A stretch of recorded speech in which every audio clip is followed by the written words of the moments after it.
What's going on, everybody, and welcome to another episode of the Neg Entropy Chronicles. So, this is about paternity fraud, and we're going to actually see the breakdown on why this man actually decided to get a paternity test on one of the children. So, let's not waste more time and get into it, alright?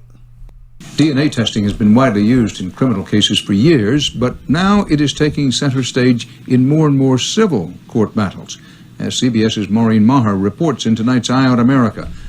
The technology is making some already bitter child custody cases even more contentious.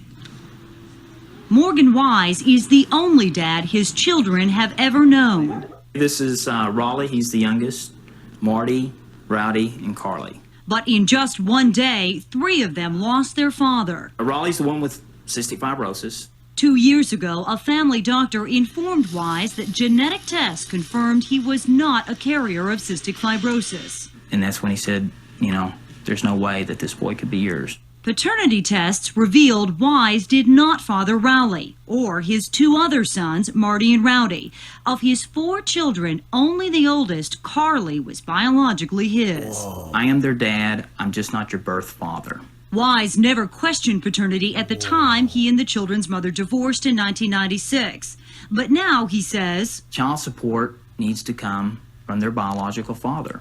Texas law disagrees. A judge ruled Wise must continue paying $1,100 a month in child support, and then revoked his visitation for telling the boys he was not their birth father. What in the god-awfulness is this? First off, she lied, had this man... Think about that. The first child was his. Additional 3 were not his. That's 4 kids. So all the ones that were after that daughter were all somebody else's child. That means through their marriage, she was fooling around the whole time. Now, mind you, they say 3 out of 10 men are actually not fathers once it's proven via the paternity test, because they have to do the test. 3 out of 10, which means that there's a lot of men who don't get tested. He would have never done it if it wasn't for that final son having cystic fibrosis, which he does not have. So literally, he would have gone without that knowledge. Jeez, this is insulting. Oh, now we're going to pull back visitations because you told them you weren't their dad. Because I'm not. What are we talking about? Phyllis Royal represents Wanda Fryer, the children's mother. These children know Morgan Wise's dad, and basically he's emotionally scarred these children. The emotional aspect, the psychological aspect has already been inflicted. So what's left? Money. That's it. She wants the money, he don't want to pay it. The courts have always assumed that a child born within a marriage was fathered by the husband. And if a man questioned paternity, he had to do so before a custody battle was settled. The DNA testing has become so easy and so popular that dozens of complicated cases like this one are now clogging the system. Paternity testing has spawned a whole new industry. In Baltimore, billboards for one lab have this famous forefather hawking the latest DNA technology. And last year, more than 250,000 men bought into it. The results, roughly 30% who took the test found out it wasn't them. Wow. For the sake of the child, family law experts believe the courts are unlikely to catch up with science. They're very reluctant to leave a child without support. Financial or emotional. So, who's the victim here? I'm going to say me first, because this was done to me because I was her husband and the children. Some might argue it's the other way around. But Morgan Wise and thousands lined up behind him appear willing to test that theory. In Big Spring, Texas, I'm Maureen Maher for Eye on America.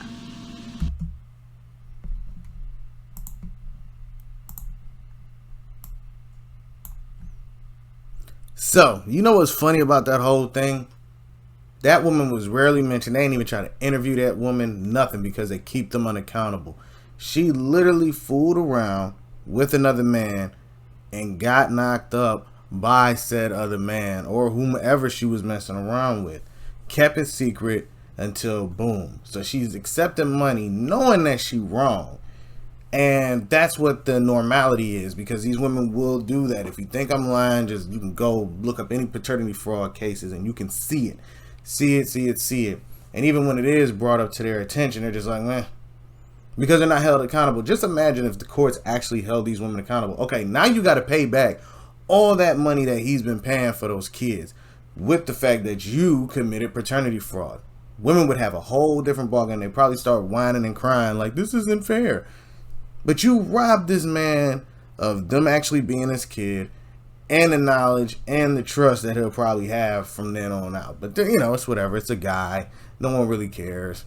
But this is a patriarchy. So even in the patriarchy, we somehow messed up ourselves and, you know, whatever.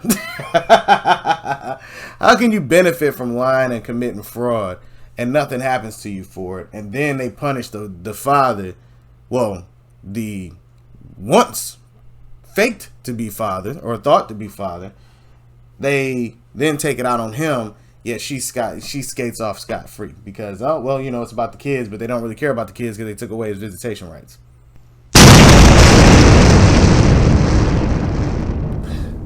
Let me know what y'all think down in the comments section and be on the lookout for more videos. All right, everybody?